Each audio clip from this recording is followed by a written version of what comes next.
Бағдаршамның неше көзі бар? Қандай? Жасыл, сары, қызыл. Дұрыс, қызыл көзі не дейді бізге?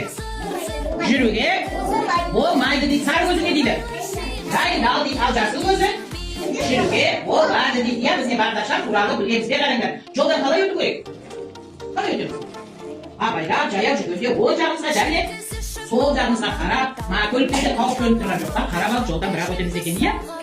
Қазір міне қараңдар, бізде көптеген жол белгілері тұр. Көптеген жол белгілері тұр. Соның ішінде бағдаршам деген бар, балалардың жүретін жүргіншілердің жаяу жолы деген бар. Ал енді мысалы мына жерге қараңдаршы, бізде кім тұр?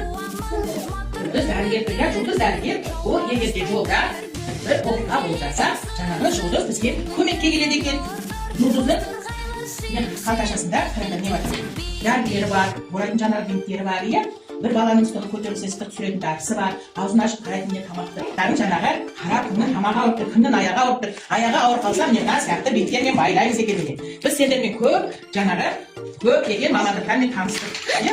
Енді міне бүгін осы жолды басқаратын, жолды қарап тұратын бізде міне гаи қызметкерлері бар. Қолында ала таяғы бар, ала таяғы бар, жолды ретке дұрыс жүріңдер деп, дұрыс жүрмеген көліктерді тоқтатып тексеретін жаңағы қызметтер бар. Мен тың бағдаршаммын. Қызыл жанса тоқтаймыз, сары жанса дайындаламыз, жасыл жанса жүре бастаймыз. Алдымен солға, одан кейін оңға қараймыз. Және жолды үлкендермен кесіп өту керек.